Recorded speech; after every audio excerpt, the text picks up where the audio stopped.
የተገለጠውና የተረጋገጠው የመዳን ትምህርታችን ግልጽ የሆነው ሰው በክርስቶስ ኢየሱስ አምኖ ቅዱስ ሥጋውና ክቡር ደሙን ተቀብሎ ክርስቲያናዊ ሕይወት ያለው ሰው ወደ እግዚአብሔር መንግስት እንደሚገባ ጥርጥር የለውም። ይሄን አስረግጬ ነው የምነግርህ። በጣም አብዛኛው ጴንጤ ይደነቃል። የሆነ ከባድ ጥያቄ እንደተጠየቅን አድርገንና የሆነ የመዳን መንገዳችን በጣም ሚሊየን የሚመስለውና በጣም ለመፈንጨት የሚዳዳ ጴንጤ ያለ በቃ እኮ የተገለጠ የመዳን ትምህርት ነው ያለን። በቃ ሰው ያምናል፣ ይጠመቃል፣ የጌታን ቅዱስ ሥጋና ክቡር ደሙን ይቀበላል፣ መንፈስ ቅዱስን ታትሞ ይኖራል። በህይወቱ ሲኖር ክርስቲያናዊ ህይወት ያስፈልገዋል። እና በዛ በክርስትና ህይወት ልክ ጳውሎስ እንደተናገረ ቲቶ 3:8 ላይ ቃሉ የታመነ ነው አለ። እግዚአብሔርንም የሚያምኑት የፍትሐት ጸሎት ማለት ባጭሩ እግዚአብሔር አምላክ ወዶ ፈቅዶ ያቺን ነፍስ እንዲቀበላት ከወደደ ይቅር እንዲላት እንጂ እያንዳንዱ በቤተ ክርስቲያናችን ውስጥ የሚደረገው የፍትሐት ጸሎት እያንዳንዱ ቤተ ክርስቲያናችን ውስጥ የሚደረገው የፍትሐት ጸሎት የዛን ሁሉ ነፍስ ወደ መንግስተ ሰማያት ያግዛል የሚል ትምህርት የለንም። የኛ ወዓላማው የፍትሐት ጸሎት የክርስቲያን ነፍስ ነው የምትሄደው ወደ አምላክ ነው። በደንብ ያብራሩት። እሺ ጨርሳለሁ። እዚህ እንዲያብራሩት ነው አሁን ሲናገሩ በመሃል እግዚአብሔር ከወደደ ይቅር እንዲለው ስላሉ ኦሬዲ እሱማ በክርስቶስ ኢየሱስ የመስቀል ስራ ሰዎች ይቅርታን እንዲያገኙ ያንን እርሶም ይቀበላሉ ያምናሉ። ስለዚህ እግዚአብሔር ከወደደ ይቅር ይበለው ሲሉ ምን አይደል እንዲያብራሩ ድል ነው። እሱን እያበራራው ነበር።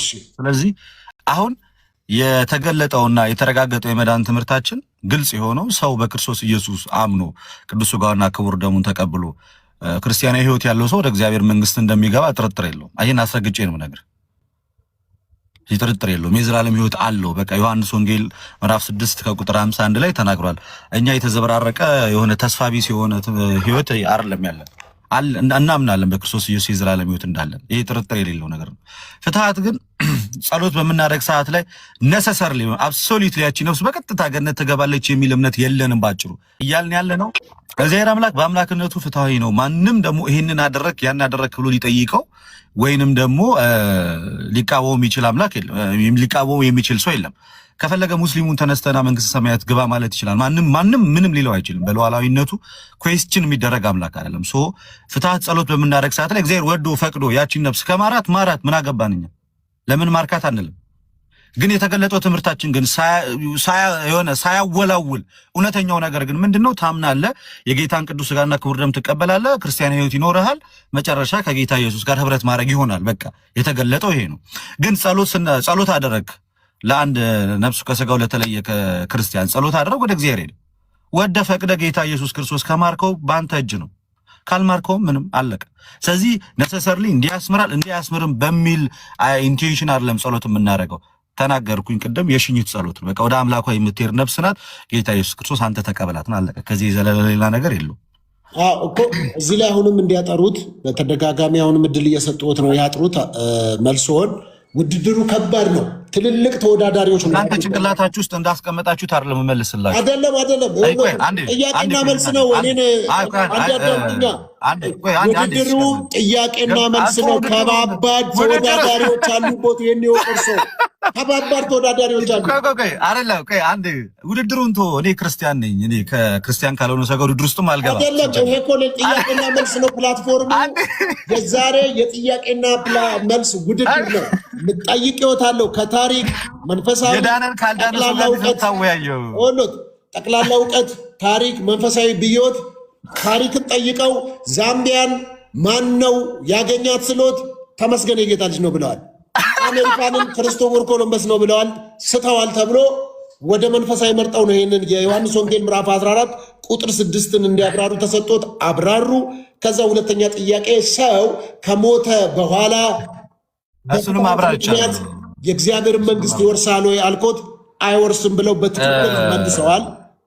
እሱንም እኮ አብራራውኝ እኮ ለመሰራው እንዲተቸገር ነው። ቆይ አንዴ ድሉ ሶፊ እሱንም አብራር ይቻላል። አሁን የተቸገር ነው ምን መሰለ፣ በዙሪያ ያለ እንደኔ ከአንዱ መንፈስ የጠጣ ኦርቶዶክሳዊ ማይንድ ሴት ያለው ይገባዋል። ማወራ አሁን እርሶ እኮ ያልተረዱት አሁን እኛ ተቋማት ኦርቶዶክስ ፕሮቴስታንት አላልንም። ሊወዳደሩ ነው የገቡት። ተወዳዳሪ ኖት። ቆይ አንዴ ልጨርስልህ። እሺ ተወዳዳሪ ነኝ። ያው ገብቶኛል። ተወዳዳሪ ነኝ ግን ኧረ ተሚ የሆነ ነገር በለው። ቀጥል ልደት ዲስኳሊፋይ ሊደረግ ነው። ተመስገን የጌታ ልጅ ዛምቢያን ያገኘው ዲስኳሊፋይ ልትደረግ ነው። አንተ ሚውት አድርገህ ተቀመጥ። ስለዚህ ቆይ አንድ ነገር እርሶ ቅድም ሲያብራሩ የወሉት እድል ሰጦት ነው። ቅድም ሲያብራሩ የዮሐንስ ወንጌል ምዕራፍ 14 ቁጥር 6 እውነትም መንገድም ሕይወትም እኔ ነኝ ብሏል። መንገዱ እሱ ብቻ ነው። እሱ ከዛ ስለመጣ እሱ ነው ወደዛ መውሰድ የሚችለው ሌላ የለም ብለው ተናግረዋል። እና አሁን ደግሞ ፍትሐት ላይ ስጠይቆት ሁለት አይነት መንገድ አለ እያሉ ነው። አላልኩም። ለምን መሰሎት ያሉት? አላልኩም። ገባኝ። ፎርማሊ በቀጥታ ሳይሆን እያሉ ያሉት በተዘዋዋሪ አላልኩም። ያሉትን ላስረዳሁት ይሻላል። አላልኩም። በተዘዋዋሪ ምን አሉ መሰሉት? እግዚአብሔር ከወደደና ከፈቀደ በእኛ ጸሎት ምክንያት የእግዚአብሔር መንግስት ውስጥ ከወረሰ እኛ ምን አገባን አሉ።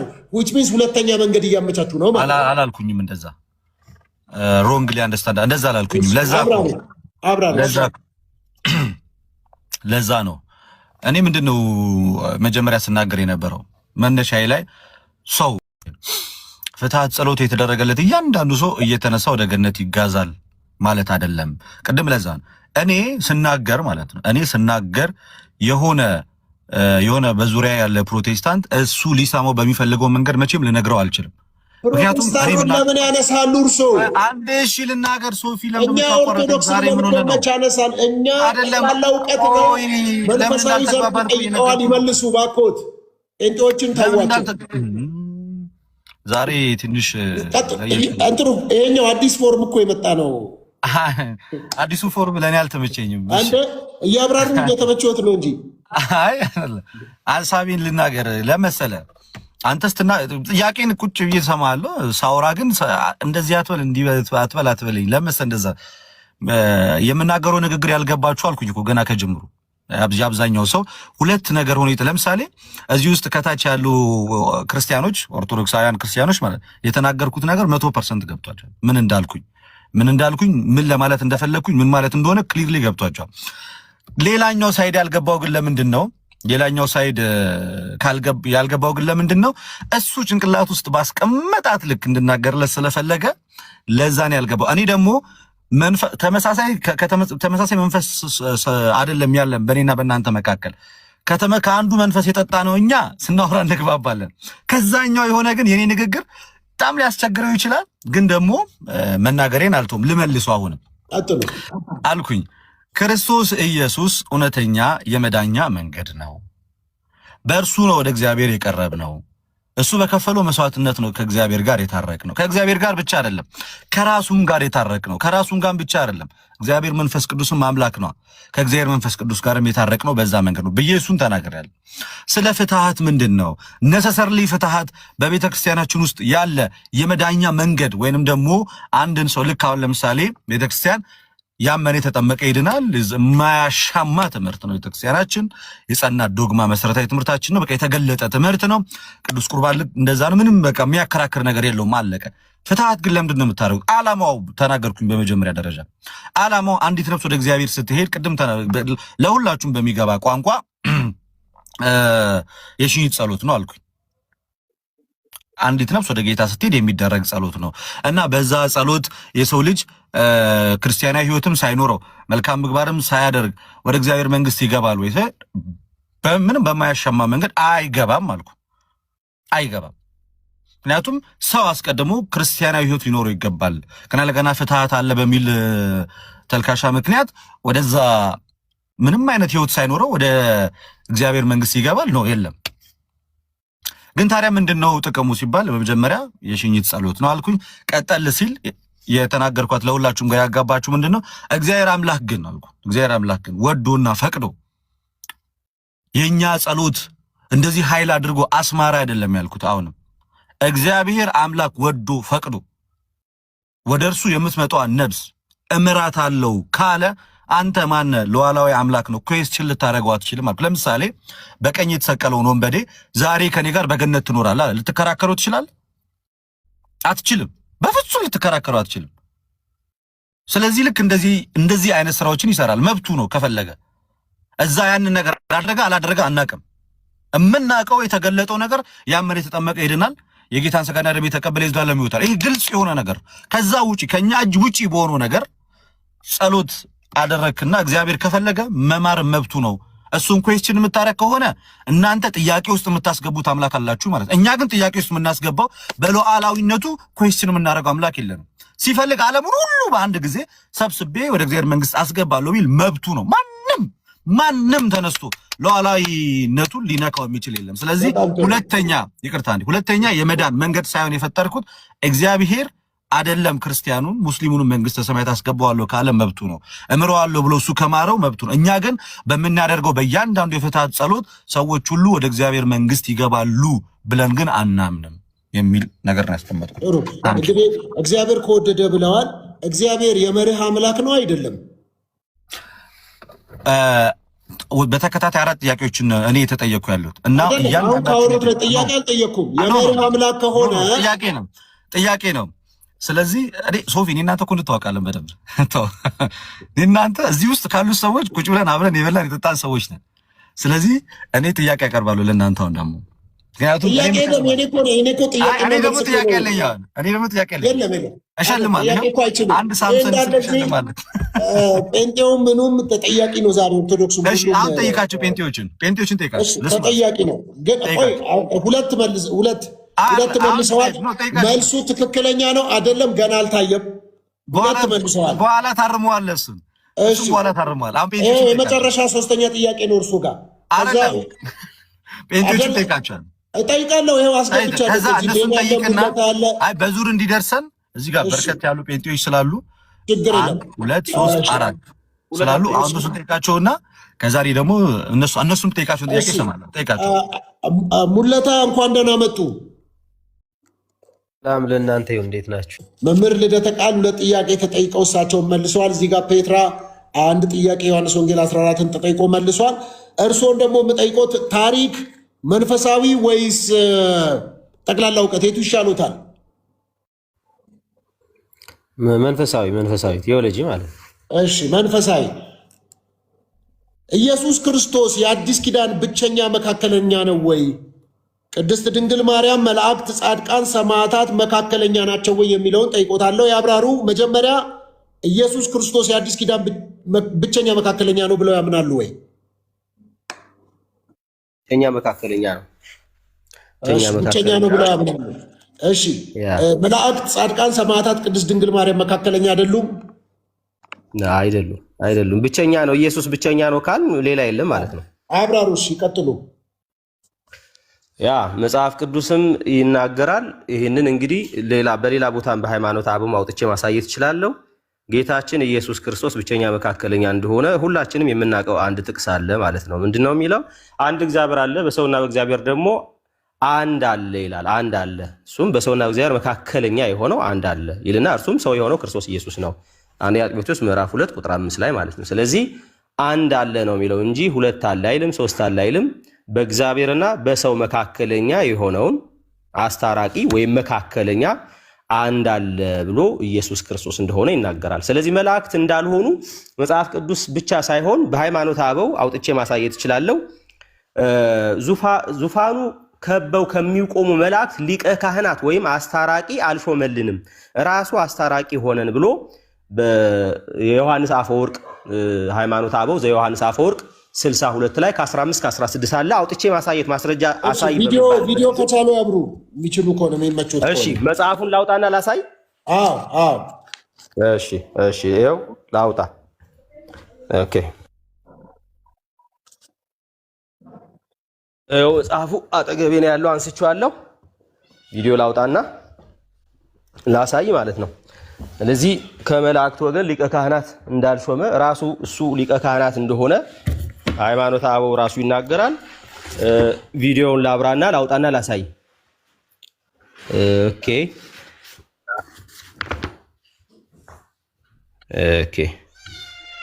አይ ቲንክ የሚታይ ይመስለኛል። ይታያል አይደል? ይታያል። እሺ እያወጣሁት ነው። ኦኬ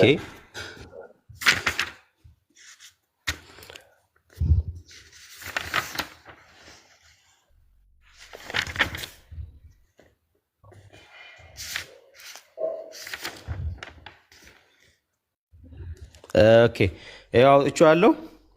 የሚታይ ከሆነ ምናልባት ይታያል ጽሁፉ። ይታያል። ቀጥሉ።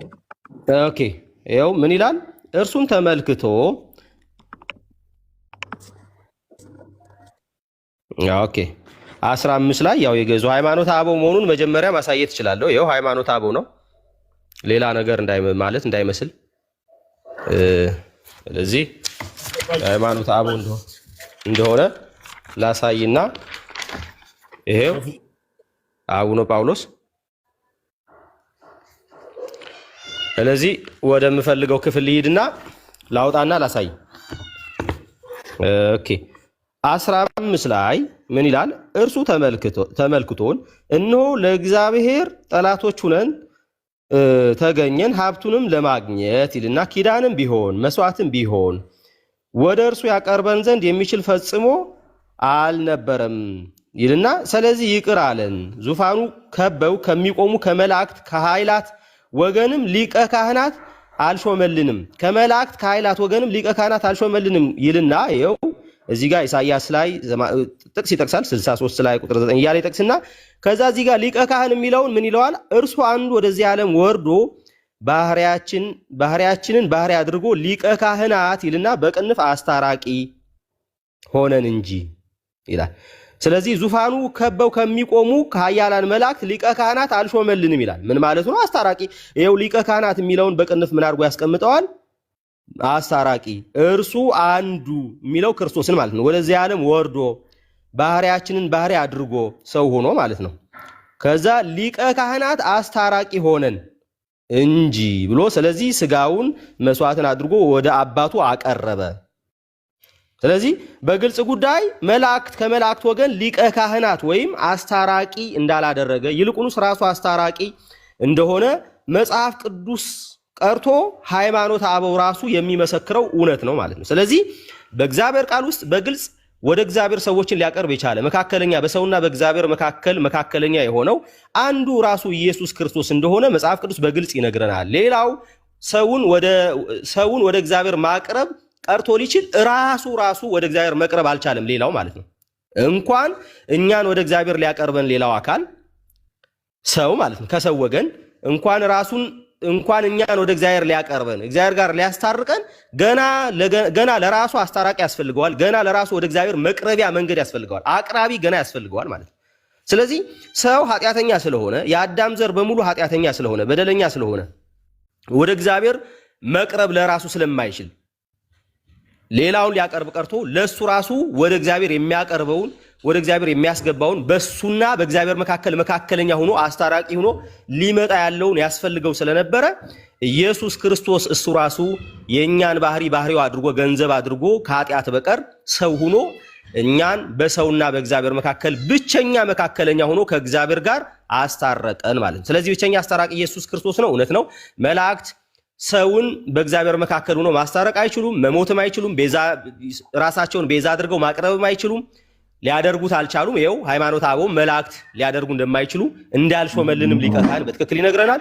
የሰው ልጅ ያንን ማድረግ አይችልም። ምክንያቱ የሰው ልጅ ሁሉ ኃጢአተኛ ስለሆነ ራሱ ወደ እግዚአብሔር የሚቀርብበት መንገድ ስለሚያስፈልገው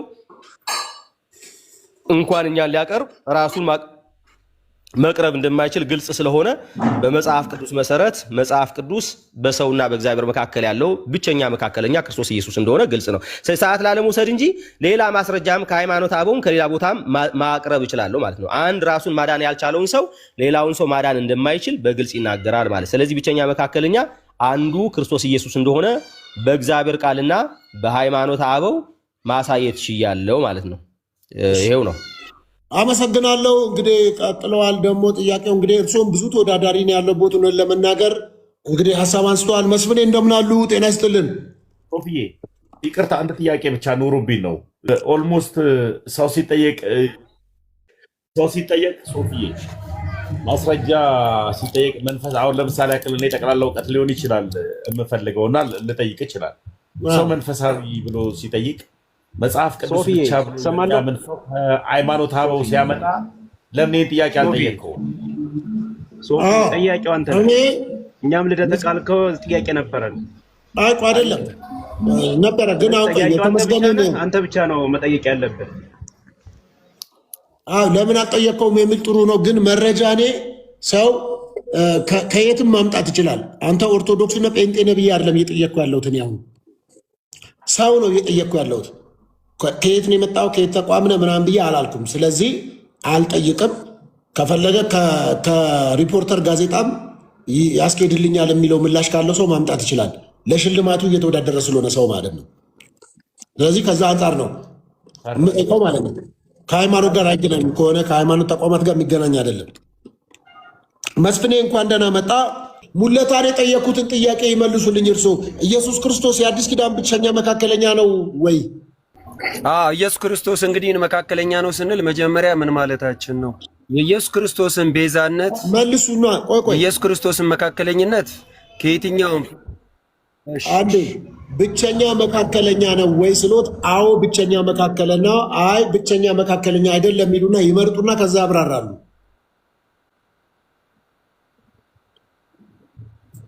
ኢየሱስ ክርስቶስ የአዲስ ኪዳን ብቸኛ መካከለኛ ነው። ብቸኛ ነው፣ ተጨማሪ የለም። ማንም ሊሆንም አይችልም።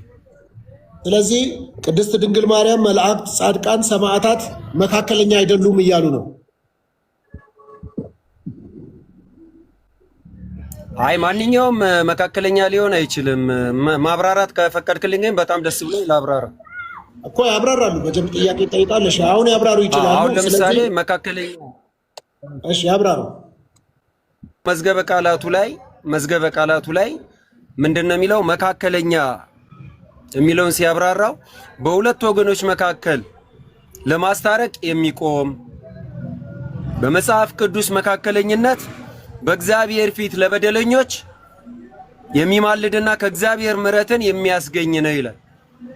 መዝገበ ቃላት ገጽ 43 ላይ ኢዮብ ብሎ ይጠቅሰዋል። አንደኛ ሳሙኤልንም ይጠቅሳል። እንግዲህ ካህናት ነቢያትም በእግዚአብሔር በሕዝብ መካከል የመካከለኝነትን ስራ ይሰሩ ነበርና ይላል። ስለዚህ መካከለኛ እንግዲህ እነ ሙሴንም ሌሎችንም ይልና ወደ ኢየሱስ ክርስቶስ ሲሄድ ግን ምን ይላል? ሙሴ በመካከለኝነት ከኢየሱስ ክርስቶስ ጋር ተነጻጽሮ ነበር ይላል። ሙሴ ከኢየሱስ ክርስቶስ ጋር ተነጻጽሮ ነበር። ኢየሱስ ክርስቶስ የአዲስ ኪዳን መካከለኛ ነው ይልና አንደኛ ዮሐንስ መልእክት ምዕራፍ 1 ቁጥር 17ን ከጠቀሰ በኋላ ዕብራውያን ምዕራፍ 7 25 ከ27 እስከ 28ን ይጠቅሳል። ሌሎችንም ከጠቀሰ በኋላ ኢየሱስ ክርስቶስ የካህናት የነቢያት የሙሴንም መካከለኝነት በመፈጸሙ በእግዚአብሔርና በሰው መካከል ያለ መካከለኛ እርሱ ብቻ ነው ይላል። ይሄ እንግዲህ የመጽሐፍ ቅዱስ ማህበር ያሳተመው ነው። አንደኛ ነገር ኢየሱስ ክርስቶስ መካከለኛ ነው ስንል ምን እያለ ነው? ፍጹም ሰው ፍጹም አምላክ ሆኖ ከራሱ ጋር ያስታረቀን ኢየሱስ ክርስቶስ ነው። አብም መካከለኛ ሆኖ አላስታረቀንም። መንፈስ ቅዱስም መካከለኛ ሆኖ አላስታረቀንም። የሰው ልጆችን በአጠቃላይ መካከለኛ ሆኖ አይደለም የሚያስታርቁን። ስለዚህ ኢየሱስ ክርስቶስ በሞቱ ስላስታረቀን ተዳሷል፣ ተጨብጧል፣ ታይቷል፣ ተነክቷል። ለፍርድ ጲላጦስ ፊትም የቀረበው እሱ ስለሆነ ኢየሱስ ክርስቶስ የሰራውን በዚህ ምድር ላይ የትኛውን ፍጡር ሊሰራው አይችልም። ስለዚህ የኢየሱስ ክርስቶስን መካከለኝነት ስንናገር ከሌላ ከፍጡራን ጋር ማገናኘት የለብንም። ምክንያቱም ኢየሱስ ክርስቶስ በሞቱን ያስታረቀን፣ በልመና አላስታረቀንም። መካከለኛ ነው ስንል እየለመነ ነው እያልን አይደለም፣ ምልጃንም እየጠራን አይደለም። ሁለተኛ ቆሮንቶስ ምዕራፍ 5 ቁጥር 10 ላይ በሞቱ በኩል አስታረቃችሁ ነው የሚለው። ቆላሲያስ 1:20 ላይ ስንሄድ በመስቀሉ ደም ሰላምን አድርጎ ነው የሚለው። ስለዚህ ቤዛነቱን ስናነሳ፣ መካከለኝነቱን ስናነሳ ከምልጃ ጋር የሚያገናኘው ጉዳይ የለም። አመሰግናለሁ ሶፊ፣ ይሄን ይመስላል። በጣም ጥሩ ውድድር ነው። ውድድራችን እንግዲህ ከበድ እያለ ነው። ታብታብ አድርጉት፣ ኮፒ ሊንክ ሼር አድርጉት። ሁለተኛ ጥያቄ ቅድም ወንድማችንን መምህር ለተቃልን የጠየቁት ጥያቄ ነው የምጠይቆት። ሰው ከሞተ በኋላ በፍትሃት ወደ እግዚአብሔር መንግስት ይገባል ወይ? አዎ አይደለም? ወይም ይገባል ወይም አይገባም?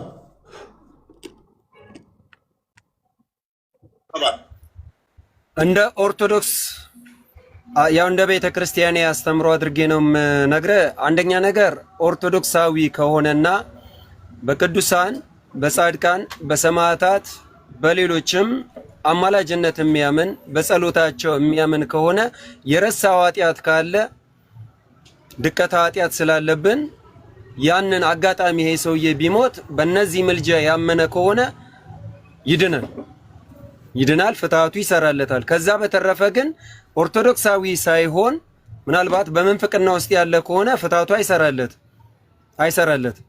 ኦኬ። ስለዚህ በክርስትና ውስጥ መሆን አለበት፣ ኦርቶዶክስ መሆን አለበት። ፍትሃት ሊሰራለት የሚችለው አንድ ሰው ኦርቶዶክስ ከሆነ እንደፈለገ የኃጢአት ልምምድ ውስጥ ሲኖር ቆይቶ ከሞተ በኋላ በቤተ ክርስቲያን ፍትሃት ከተደረገለት ወደ እግዚአብሔር መንግስት ይወርሳል እያሉ ነው።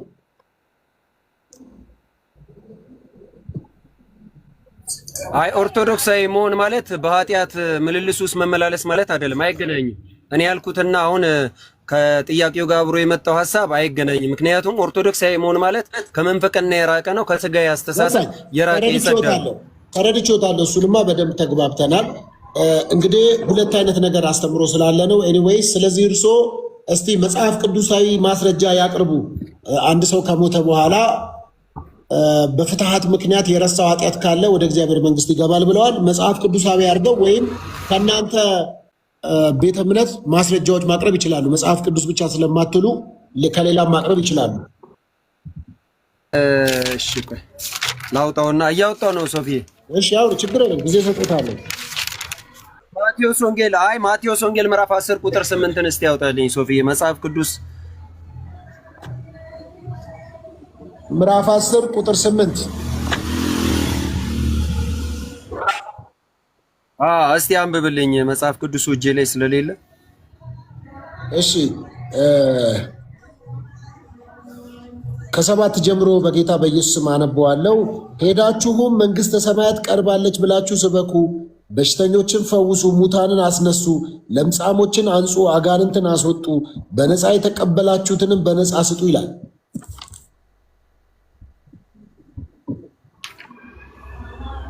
እንግዲህ እኔ በምድር ላይ ያሉ የተሰጣቸው ስልጣን ነው አይደለ? እሺ ያብራሩት፣ ይሄ ምን ማለት እንደሆነ። ስለዚህ አንዱ ለሌላው የሚጸልይ ይላል። እንደገና ደግሞ አቤት አብራሩት፣ ምን ማለት ነው? ዮሐንስ ወንጌል ምዕራፍ 10 ቁጥር 8 ምን ለማለት ነው? አብራሩት።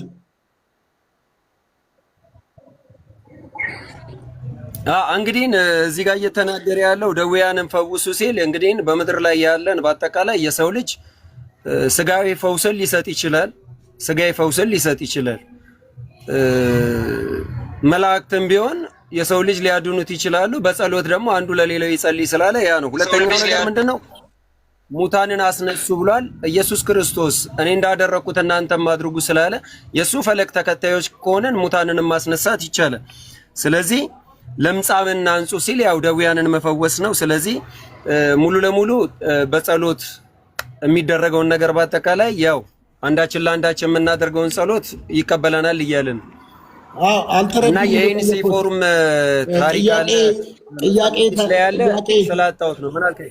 ጥያቄ ምናልባት ሚስ ካላረጉት በስተቀር ሰዎች አሉ። ስለ ዘላለም ሕይወት ነው፣ ከሞት ስለመነሳት አላወራውም። ስለ ዘላለም ሕይወት አንድ ሰው ከሞተ በኋላ ኦልሬዲ ከመቀበሩ በፊት ፍትሃት ይደረግለታል። በዛ ፍትሃት ደግሞ የእግዚአብሔር መንግስት ይወርሳል ወይ ያልኩት፣ አዎ ይወርሳል በእኛ አስተምሮ አሉ። ማስረጃ አምጡ ስሎት ደግሞ የማቴዎስ ወንጌል ምዕራፍ 10 ቁጥር 8ን አምጥተዋል። ይሄኛው በደዌ ያለ እጃችሁን ትጭናላችሁ ይፈወሳል፣ የሞተም ቢሆን ይነሳል ነው። እኔ የጠየቅኩት ከጠየቀ በኋላ ከሞተ በኋላ ስለ ዘላለም ሕይወት ነው እና ያመጡት ማስረጃን ወይ ወደ እርሱ አጠጋጉት፣ እርሱ ለተናገሩት ከዘላለም ሕይወት ጋር አጠጋጉት እንጂ አሁን ይሄ ከዘላለም ሕይወት ጋር የሚገናኝ አይደለም። ያመጡት ማስረጃ ግን ማጠጋጋት ይችላሉ። ካጠጋጉት ሊቀበሉት ይችላሉ።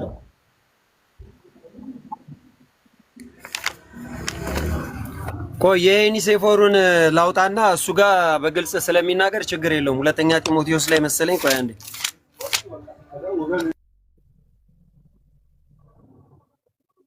እሺ እርስዎ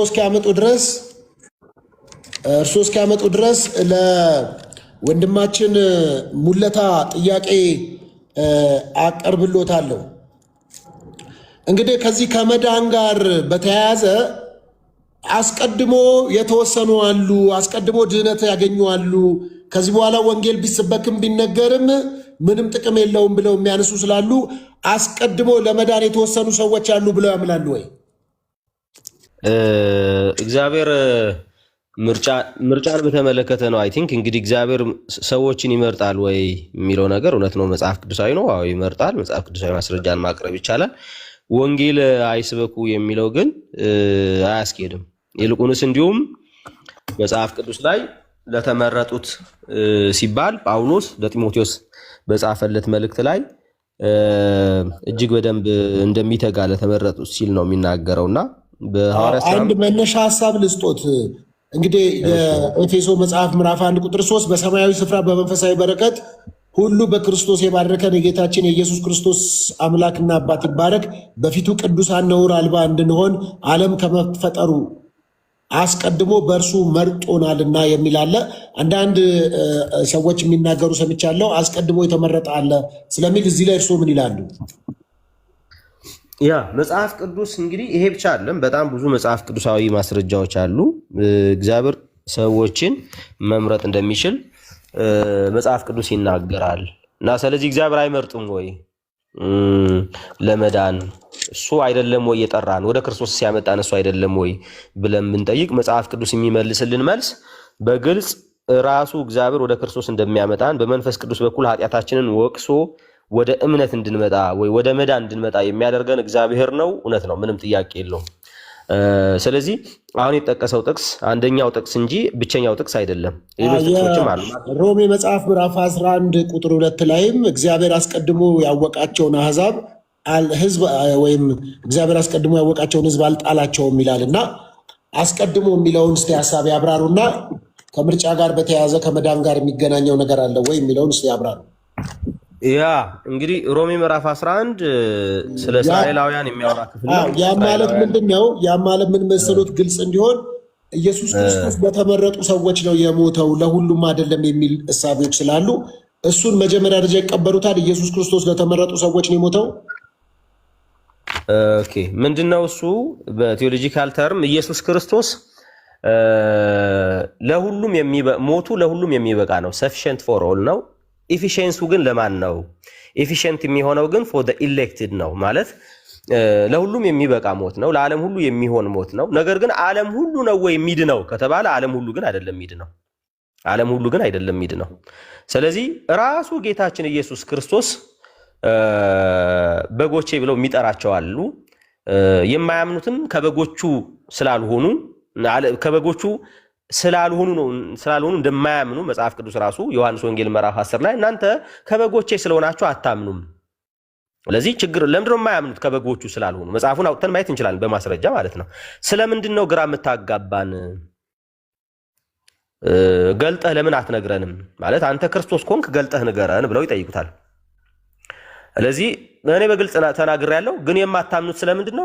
ከበጎቼ ስላልሆናችሁ ነው ብሎ በጎቹ ግን ድምፁን እንደሚሰሙ እንደሚከተሉት የዘላለም ሕይወት እንደሚሰጣቸው ለዘላለም እንደማይጠፉም ከእጁ ማንም እንደማይነጥቃቸው ይናገራል። እነሱ ግን አያምኑም። ለምን? ከበጎቹ አንዱ ስላልሆኑ። ስለዚህ የክርስቶስ ኢየሱስ ሞት ቅድም እንደተናገርኩት sufficient for all ነው። ከዛ ደግሞ efficient for the elected ማለት ነው። ስለዚህ ግልጽ የሆነ ነገር ነው። ግልጽ የሆነ ነገር ነው። ምን ማለት ነው? ዓለምን ሁሉ ማዳን የሚችል ስራ ነው የተሰራው። በእርግጥ ግን ዓለም ሁሉ ነው ወይ የሚድነው? ዓለም ሁሉ አይድንም። ዓለም ሁሉ እየዳነ እንዳልሆነም በግልጽ ተናግረናል። ስለዚህ እየዳኑ ያሉት ግን በጎቹ ናቸው። ይሄ ግልጽ በሆነ መጽሐፍ ቅዱስ ውስጥ የተቀመጠ ነገር ነው። ማስረጃ አውጥተን ማየት እንችላለን ማለት ነው። ስለዚህ ቅድም የተነሳውም ሮሜ ምዕራፍ 10 ላይ ያለውን አውጥተን ሮሜ ምዕራፍ 11 ላይ ያለውንም አውጥተን ማየት እንችላለን። ሮሜ 11 ላይ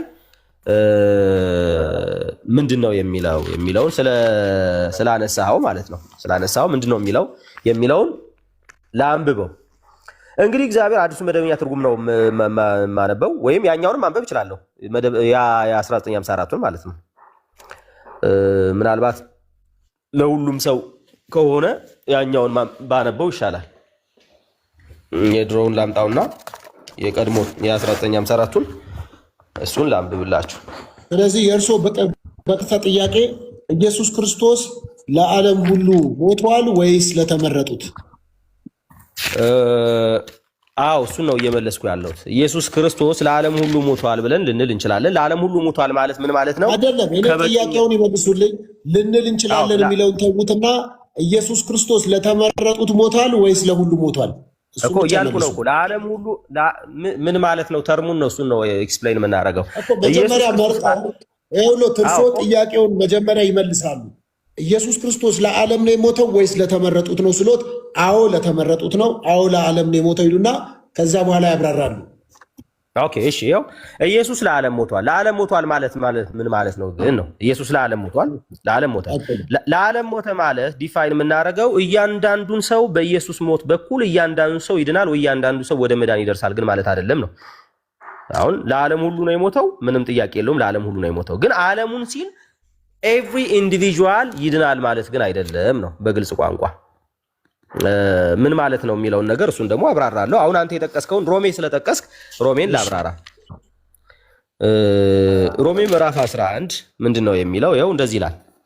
እንግዲህ እግዚአብሔር ሕዝቡን ጣላቸውን ቁጥር 1 ጀምሮ ማለት ነው እላለሁ አይደለም፣ እኔ ደግሞ እስራኤላዊ ከአብርሃም ዘር ከቢንያም ወገን ነኝና። እግዚአብሔር ሕዝቡን ጣላቸው ሲባል እስራኤላውያን ሙሉ ለሙሉ ጠፍተዋል ማለት ነው ወይ? ጠፍተዋል ማለት አይደለም።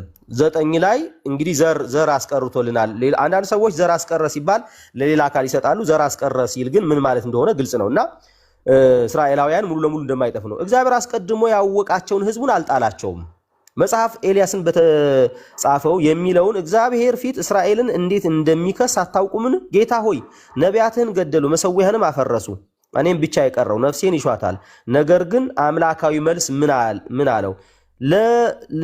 ለኤልያስ ለበዓል ያልሰገዱት 7000 ሰዎች ለእኔ አስቀርቻለሁ። እንግዲህ እግዚአብሔር ነው አስቀርቻለሁ እያለ ያለው፣ ቀርተውልኛል አይደለም ያለው። እንደዚሁም በአሁኑ ዘመን ደግሞ በጸጋ የተመረጡ ቅሬታዎች አሉ አለ። ከእስራኤል ወገን ነው በጸጋ የተመረጡ ቅሬታዎች አሉ እያለ ያለው፣ እስራኤላውያን ማለት ነው። እስራኤላውያን በጸጋ የተመረጡ ቅሬታዎች አሉ አለና ከዛ ምን አለ? በጸጋ ከሆነ ግን ከስራ መሆኑ ቀርቷል፣ ጸጋ ያለ በለዚያ ጸጋ መሆኑ ቀርቷል ይልና እንዲሁ ምንድነው እስራኤል የሚፈልጉት አላገኙትም አለ።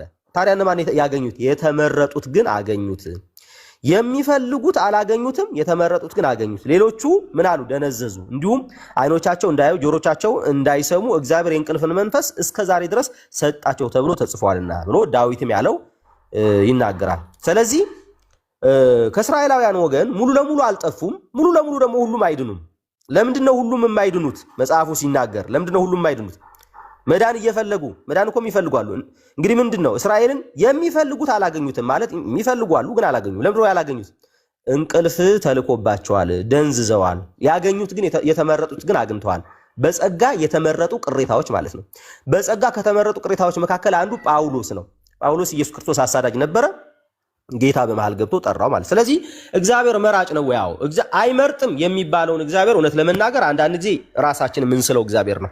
አይመርጥም፣ እሱ አይደለም የሚጠራን፣ እሱ አይደለም ወደ መንግስቱ የጠራን፣ እሱ አይደለም ወደ ልጁ ፍቅር መንግስት ያፈለሰን፣ እሱ አይደለም የሰራው፣ እኛ ራሳችን ነው መርጠነው የመጣ ነው፣ እግዚአብሔር አልመረጠንም የሚሉ ሰዎች ካሉ መብታቸው ነው። እኔ ግን እግዚአብሔር መርጦኝ፣ እግዚአብሔር ጠርቶኝ እኔንም እነ ጳውሎስንም ከእስራኤላውያን ወገኖችንም ቅሬታዎች የተባሉት የተመረጡት ናቸው፣ እግዚአብሔር የመረጣቸው ናቸው። ስለዚህ እኔ የማውቀው እግዚአብሔር መጽሐፍ ቅዱሳዊ እግዚአብሔር የሚመርጥ እግዚአብሔር ነው፣ የሚመርጥ እግዚአብሔር ነው፣ መራጭ እግዚአብሔር ነው። ወደ ልጁ ወደ ክርስቶስ ኢየሱስ በመንፈስ ቅዱስ በኩል ወቅሶ ወደዛ ህብረት ወደዛ መንግስት የሚጠራ እግዚአብሔር የሚመርጥ እግዚአብሔር ነው። ስለዚህ አይመርጥም፣ እኛ አልመረጠንም፣ እኛ መርጠነው ነው እንጂ ያሉ ሰዎች እንግዲህ እነሱ እንደመረጡት እነሱ ይናገሩ። እኔ ግን የተመረጥኩ ሰው ነኝ፣ እግዚአብሔር መርጦኛል። ቴንኪው። ጥሩ። ስለዚህ የሮሜ መጽሐፍ ምዕራፍ 8 ቁጥር 28 እና 29 ላይ እግዚአብሔርን ለሚወዱትና እንደ ሐሳቡ ለተጠሩት ነገር ሁሉ ተያይዞ ለበጎ እንዲደረግ እናውቃለን ይላል። እግዚአብሔር ይላል እዚህ ጋር እንዲመጡልኝ ነው። እግዚአብሔር አስቀድሞ ያወቃቸውን የልጁን መልክ እንዲመስሉ አስቀድሞ ወሰናቸው ይላል። ምን ማለት ነው ይሄ ቃል? እስቲ ያብራሩት። ግልጽ ነው። ምንድነው የሚለው ይሄ ቃል? እግዚአብሔር ክርስቶስን ይመስሉ ዘንድ ጥቅሱን ቃል በቃል አንብቦና ምንድነው የሚለው? እንደዚህ ይላል፣ ልጁ በብዙ ወንድሞች መካከል በኩር ይሆን ዘንድ አስቀድሞ ያወቃቸውን የልጁን መልክ እንዲመስሉ አስቀድሞ ወስኗል። አስቀድሞ የወሰናቸው እነዚህ ደግሞ ጠራቸው፣ የጠራቸው እነዚህ ደግሞ አጸደቃቸው፣ አጸደቃቸው እነዚህን ደግሞ አከበራቸው ይላል። ስለዚህ እነዚህ የወሰናቸውን ማለትም የጠራቸው የተባሉትን እነዚሁ እነሱ ራሱ እንዳጸደቀ፣ እነዚሁ ራሱ ምን እንዳደረገ፣ እነዚሁ ራሱ እንዳከበረ፣ እነዚሁ ራሱ እስከ ፍጻሜ እንዳጸና ነው የሚናገረው። ይሄ ባይዘው ምርጫን ብቻ ሳይሆን የሚያወራው ስለ ኢተርናል ሴኩሪቲንም ጭምር የሚያወራ ጥቅስ ነው ማለት ነው። ኢተርናል ሴኩሪቲ ማለት እግዚአብሔር ካመጣህ አንተ በምንም አይነት መንገድ ልትወጣ እንደማችልም የሚናገር ጥቅስ ነው። እንግዲህ በእርግጥ ጥያቄው እሱ አይደለም። ስለዚህ እግዚአብሔር አስቀድሞ ወስኗል ምን እንዲሉ የልጁን መልክ እንዲመስሉ እነማንን የጠራቸውን እነዚሁ ወስኗል የልጁን መልክ እንዲመስሉ እነዚሁ የጠራቸውን ምን አድርጓቸዋል? እግዚአብሔር አጽድቋቸዋል። የጠራቸውን ነው ያጸደቀው። እነዚህ የጠራቸውን አጽድቋቸዋል። ያጸደቃቸውን እነዚህ ደግሞ አክብሯቸዋል። እስከ ፍጻሜ ድረስ አጽንቷቸዋል፣ አቆይቷቸዋል ማለት ነው። ስለዚህ ይሄ እግዚአብሔር ልጁን እንዲመስሉ ማለት ምን ማለት ነው? አሁን እኛ ኢኒሻል ሳንክቲፊኬሽን፣ ፕሮግሬሲቭ ወይ ደግሞ ኤክስፔሪንሻል ሳንክቲፊኬሽን፣ አልቲሜት ወይም ፋይናል ሳንክቲፊኬሽን የምንለውንም በግልጽ የሚያስረዳ ነገር ነው ማለት ነው። ስለዚህ ኢኒሻሊ ሳንክቲፋይ ያደረገን ወይ ደግሞ ያጸደቀን እሱ ራሱን ያከበረን ማለትም ህይወት የሰጠን ትንሳኤን የሰጠን ማለት ነው። ስለዚህ ሁሉን ነገር ከእርሱ በእርሱ ለእርሱ የሚለውን ነገር ነው የሚያሳየው። ስለዚህ የኛ የመዳን ስራ ሁሉ ከእግዚአብሔር እንደሆነ፣ ጥሪው ከእግዚአብሔር ነው፣ ማጽደቁ ከእግዚአብሔር ነው፣ መወሰኑ ከእግዚአብሔር ነው፣ ማክበሩ ከእግዚአብሔር ነው። ሁሉ ከእግዚአብሔር እንጂ ከኛ በመዳናችን ጉዳይ ከኛ የሆነ አንዳች ነገር እንደሌለ የሚያስረዳ ነው ይሄ ጥቅስ ማለት ነው። አመሰግናለሁ። እሺ ቤኪ ትቀጥላለህ። ቤኪ ታሪክ፣ መንፈሳዊ ጠቅላላ እውቀት ከየት ነው? ፓስተር ሶፊ እኔ ልማር ትንሽ እየተማርኩ እኮ ከየት ነው? ታሪክ፣ መንፈሳዊ ጠቅላላ እውቀት መምረጥ ትችላለህ ከሶስት አንዱ። እሺ ከመንፈሳዊ አድርገኝ፣ ከቻልኩ እመልሳለሁ፣ ካልቻልኩ ግን ያው ልማር። እሺ እሺ ቤኪ ይቀጥላሉ። ኢየሱስ ክርስቶስ ያማልዳል ብለው ያምናሉ? በደንብ ያማልዳል። በጣም መልካም። ያማልዳል ሲሉ ምን ማለት ነው? ያብራሩ። ያማልዳል ስንል እኛ እንደ ክርስቲያን የምናምነው ምንድነው? ከኢየሱስ ውጪ ሌላ በሰውና በእግዚአብሔር መካከል አንድያ ሆኖ ሊያማልደን ያለው እሱ ኢየሱስ ክርስቶስ ብቻ ነው ብለን ስለምናምን ያማልዳል ብዬ አምናለሁ። እስቲ መጽሐፍ ቅዱሳዊ ማስረጃ አምጡ። መጽሐፍ ቅዱስ ማስረጃ እሺ ቆይ ሮሜ 8:34 እሺ ሮሜ 8:34 ቀጥሉ። ሮሜ 8:34 ሮሜ 8:34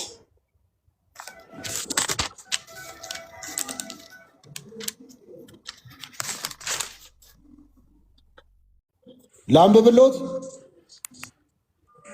ቀጥሎ ሶፊ። እሺ ታዲያ የሚኮንን ነው የሞተውም እንዲሁም ከሞት የተነሳው በእግዚአብሔር ቀኝ የተቀመጠው ክርስቶስ ኢየሱስ ስለኛ ይማልዳል ይላል። አሜን ብለን እንቀበላለን። እሺ በጣም የሚገርም ነው። የሚገርም ሊያውም መጽሐፍ ቅዱስ እጆ ላይ ሳይዙ በቀጥታ መልሰዋል። በጣም የሚያስደንቅ ነው። ከመንፈሳዊ ሊጨምርሎት ወይስ ከታሪክ ጠቅላላ እውቀት ከየት ሊጨምርሎት? ታሪክ እስቲ ልሞክር። ታሪኩን አላጠናውም ግን ልሞክር። እሺ ታሪክ ከታሪክ የሚገርም ነው። ቤኪ ዛሬ በጣም አልተቻለም። ለቤኪ ስትሉ ታብታብ አድርጉ። ተመስገን በዚህ ሰዓት ጉንጩ እየቀላ ነው የሚታየኝ እኔ። ምክንያቱም ቤኪ በአንዴ ነው መረጃ ስሜ ከጠራ አይቀር ኢየሱስ ክርስቶስ ይማልዳል ያለው ሮሜ 8:34 በማለድ ማለት ምን ማለት እንደሆነ ትርጉሙንም ሙሉ ፍትፍት አድርጎ ቢያስረዳን ደስ ይለናል። በጣም እኔ ገና ሲያወራ ቤኪ ፍትፍት ብሎ ነው እየሰማሁት የነበረው። እስኪ ሮሜ 8:34 ነው ያለው። አቆይ እኔ እሺ። ስለዚህ እሺ ታሪክ ቤኪ አለ ነው ፓስተር ሶፊያችን አለው። አሳ በምኑ ነው የሚተነፍሰው? በአፍንጫው ነው። አፍንጫው የለም እንደ አሳ። እሺ አሳ በአፍንጫው ነው የሚተነፍሰው ብሏል። በጣም ከባድ የታሪክ ተማሪው ቤኪ አሳ በአፍንጫ ነው የሚተነፍሰው ብሏል። በጣም በሚያስደንቅ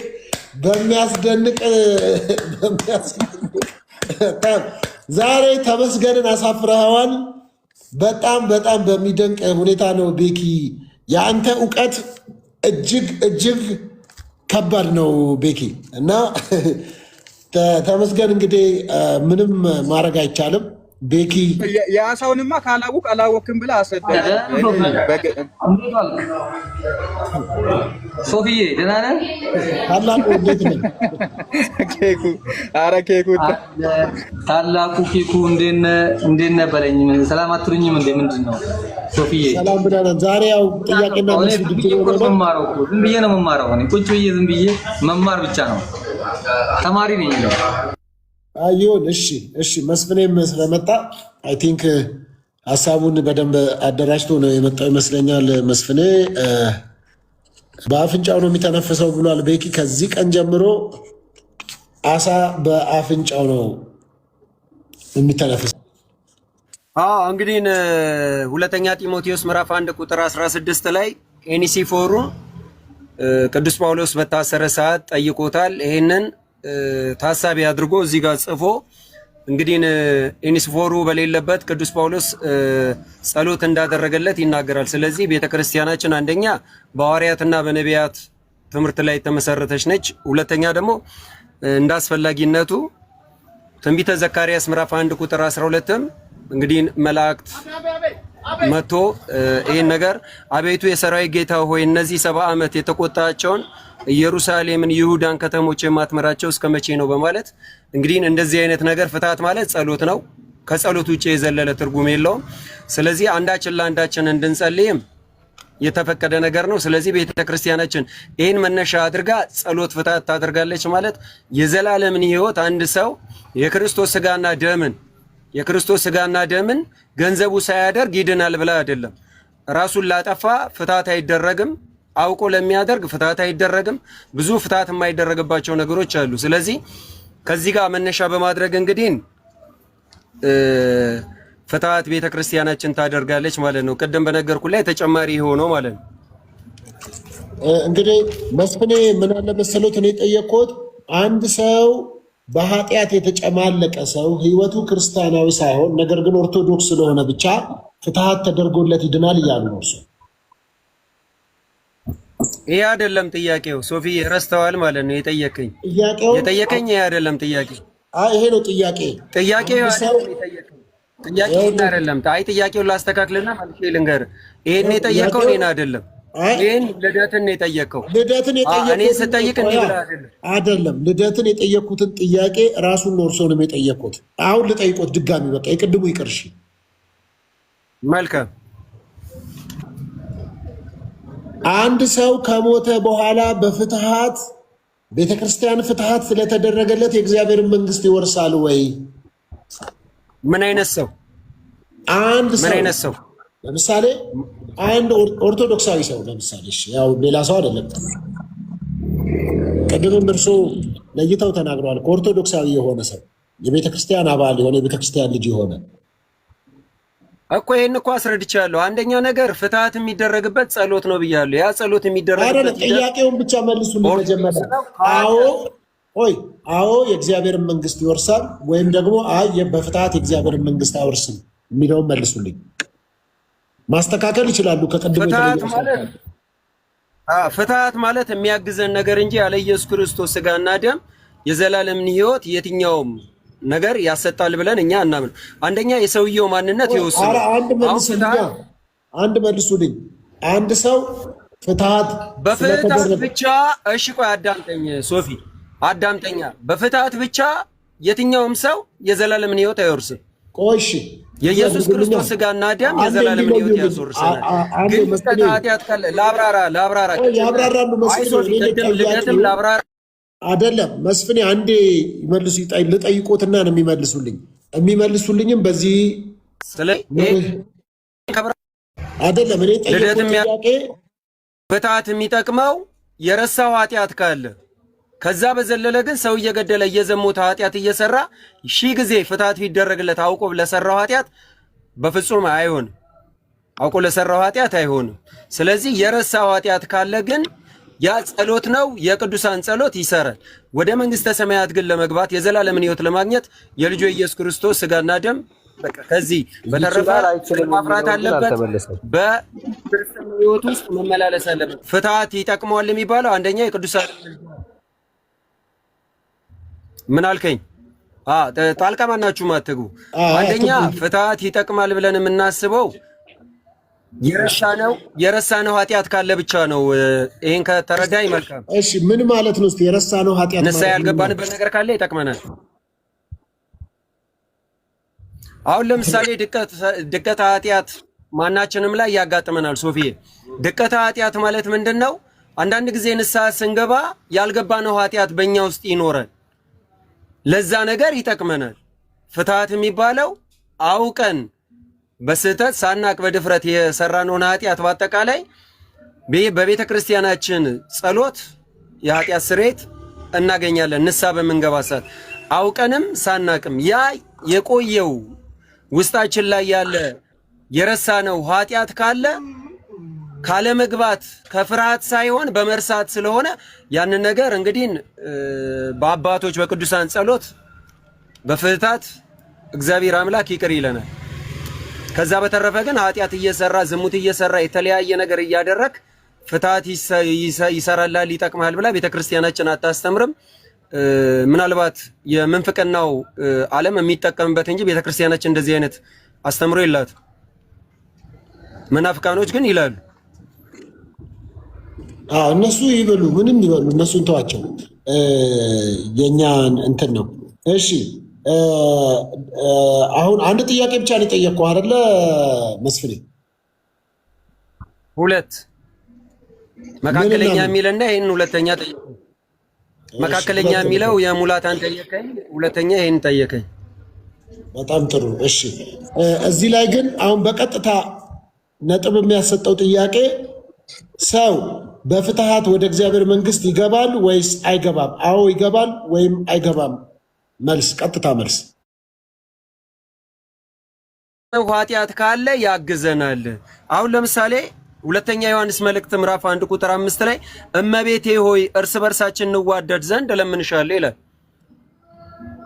ኦኬ አሁን ለምሳሌ እሺ ተረድቼ አሁን አግኝቻለሁ። እሺ የሞተው ሰውዬ ኃጢአት ከረሳ ነው ፍትሐቱ የሚያግዘው?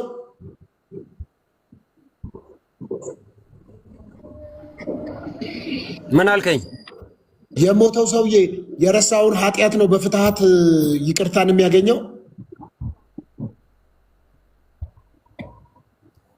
አዎ ከመርሳት ስለሆነ በቃ እንደዚህ አይነት ነገር አንደኛ በቅዱሳን ምልጃ ካመነ ተቀብያለሁ። ግን ቆይ ሶፊ ይሄ እኮ ማብራራት የሚፈልግ ነገር ነው። የሆነ ፍሬም ውስጥ አትክተተው። ፍሬም ውስጥ አይደለም የከተትኩት እኔ ተቀብያለሁ። ግን የሞተው ሰውዬ ምን አይነት ኃጢአት እንደሰራ በምንድን ነው የማውቀው? ኦልሬዲ ሞቷል። እሱ የረሳውን ኃጢአት ማን ነው በምን የሚያውቀው? እንዴት ይታወቃል? አይ ሶፊ ሰውየው ለንስሐ እኮ ፈቃደኛ ነው። አትረዳኝም? ቆይ ካልተረዳ ድጋሚ ልንገርሽ። ስለማትሰማኝ በምን ይታወቃል ነው? አይ ለጥያቄው ለመልሱም ጆሮ ብትሰጠን ጥሩ ነው። አሁን ንስሐ ገባሁ መስፍኔ ሚውት አድርጌ ነው የምሰማው። እኔ አሁን የረሳውን ኃጢአት ማን ነው የሚያስታውሰው? ማን ነው የሚያውቀው? ከሱ ጋር አብሮ ኃጢአቱን የሰራ ከሆነ ለምሳሌ ሲያመነዝር ከሆነ በጋራ አብረው አመንዝረው ከሆነ ኦፍኮርስ ሁለቱም በጋራ ስለነበሩ ይተዋወቃሉ። ማን ነው የሚያውቀው የረሳው ኃጢአት ምን እንደሆነ? በምን ነው የሚታወቀው?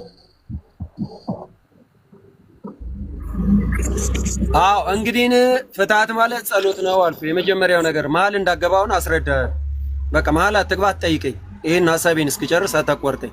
ምክንያቱም ሐሳብ እያቋረጥክ በሄድክ ቁጥር እኔ የምመልስልህን ነገር ወደ ስህተት ውስጥ ልከተኝም ትችላለህ። ስለዚህ አንዴ እስከምጨርስ በጽሞና አዳምጠኝ።